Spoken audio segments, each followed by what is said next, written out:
Assalamualaikum warahmatullahi wabarakatuh. Perkenalkan, nama saya Nirwanda Sari dari Prodi Sosiologi Agama. Di sini saya akan menjelaskan pengertian paradigma.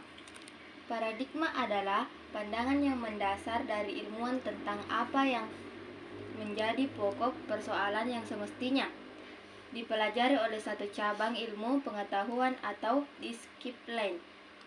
Paradigma pertama kali diperkenalkan oleh Thomas Kuhn dalam karyanya The Structure of Scientific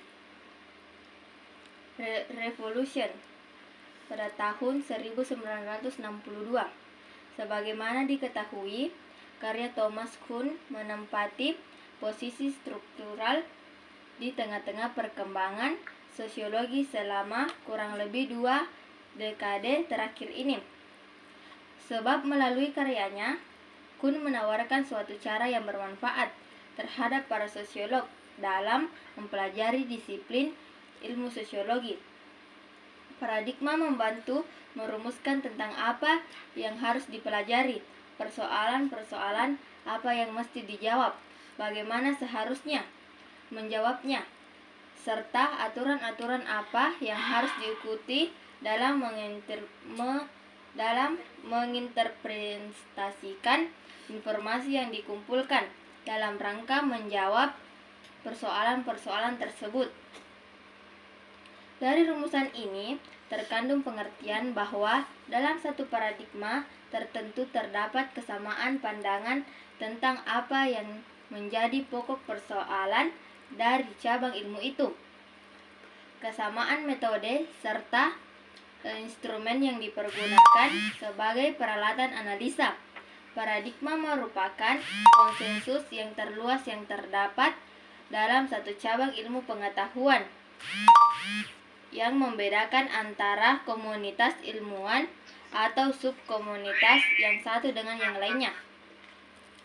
Nah, dalam sosiologi terdiri 3 paradigma, yaitu paradigma fakta sosial, paradigma definisi sosial, dan paradigma perilaku sosial. Pertama, paradigma fakta sosial. Eksemplar paradigma fakta sosial diambil dari kedua karya Durkheim, yaitu The Ruler of Sociological Method pada tahun 1895 dan Suicide 1897. Durkheim melihat sosiologi yang baru lahir itu dalam upaya untuk memperoleh kedudukan sebagai cabang ilmu sosial yang berdiri sendiri, tengah berada dalam ancaman bahaya kekuatan pengaruh 2 cabang ilmu yang telah berdiri kokoh, yakni filsafat dan psikologi.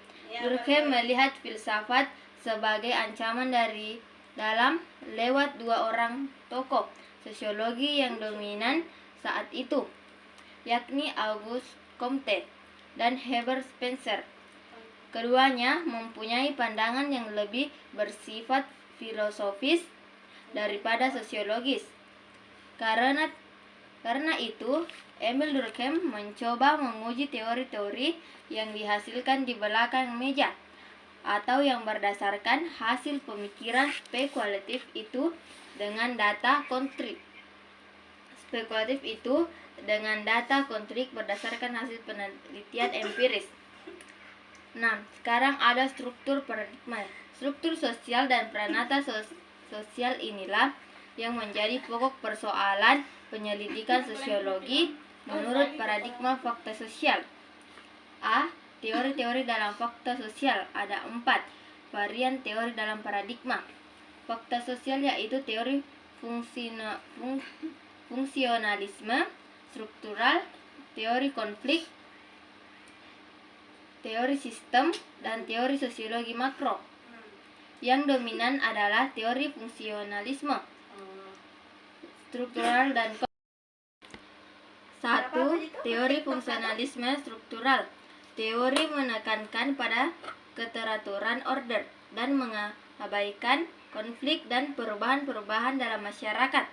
Konsep utamanya adalah fungsi, disfungsi, fungsi laten, fungsi manifest, dan keseimbangan atau equilibrium. 2. Teori konflik. Teori ini dibangun dalam rangka untuk menentang secara langsung teori fungsionalisme struktural. Teori ini berasumsi bahwa masyarakat senantiasa berada dalam proses perubahan yang ditandai oleh pertentangan yang terus-menerus di antara unsur-unsurnya. B. Metode dalam fakta sosial. Menganut paradigma fakta sosial cenderung mempergunakan metode kuesioner dan interview dalam penelitian empiris mereka. Walau kedua metode tersebut sebenarnya bukan monopoli paradigma ini. Metode observasi umpamanya ternyata tidak begitu cocok untuk studi fakta sosial. 2. Paradigma definisi sosial. Weber sebagai pengemuka eksemplar dari paradigma ini mengartikan sosiologi sebagai studi tentang tindakan sosial antara hubungan sosial. Kedua hal itulah yang menurutnya menjadi pokok persoalan sosiologi. Inti tesisnya adalah tindakan yang penuh arti dari individu. Yang dimaksud dengan tindakan sosial itu adalah tindakan individu sepanjang tindakannya itu mempunyai makna atau arti subjektif bagi dirinya dan diarahkan kepada tindakan orang lain. Dengan membatasi suatu perbuatan sebagai suatu tindakan sosial, maka perbuatan-perbuatan lainnya tidak termasuk ke dalam objek penyelidikan. Sekarang kita masuk di teori. Ada 3 teori yang termasuk ke dalam paradigma definisi sosial, yaitu teori aksi, interaksionisme, simbolik, dan fenomenologi. Ketiga teori ini mempunyai kesamaan ide dasar bahwa manusia merupakan aktor yang kreatif dari realitas sosialnya. Pendirian bahwa realitas sosial bukan merupakan alat yang statis dari paksa fakta sosial. Artinya tindakan manusia tidak sepenuhnya ditentukan oleh norma-norma, kebiasaan-kebiasaan, nilai-nilai dan sebagainya yang tercakup dalam konsep fakta sosial. 3. Paradigma perilaku sosial. Paradigma perilaku sosial memusatkan perhatiannya kepada hubungan antar individu dan lingkungannya. Lingkungan itu terdiri atas 1. Bermacam-macam objek sosial. 2. Bermacam-macam objek non-sosial. Persoalan sosiologi menurut paradigma perilaku sosial adalah tingkah laku individu yang berlangsung dalam hubungannya dengan faktor lingkungan yang menghasilkan akibat-akibat atau perubahan dalam faktor lingkungan yang menimbulkan perubahan terhadap tingkah laku. Jadi terdapat hubungan fungsional antara tingkah laku dengan perubahan yang terjadi dalam lingkungan aktor. Bagi paradigma perilaku sosial, individu kurang sekali memiliki kebebasan. Tanggapan yang diberikannya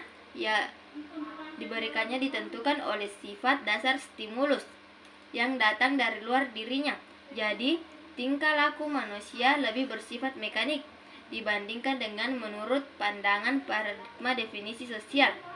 Perbedaan pandangan antara paradigma perilaku sosial dengan paradigma fakta sosial terletak pada sumber pengendalian tingkah laku individu. Teori-teori dalam paradigma perilaku sosial. Ada 2 teori yang termasuk ke dalam paradigma perilaku sosial, yaitu yang pertama behavioral sociology dan 2 teori Exhagen. Oke, mungkin sekian yang sempat saya jelaskan. Kurang lebihnya mohon dimaafkan. Assalamualaikum warahmatullahi wabarakatuh.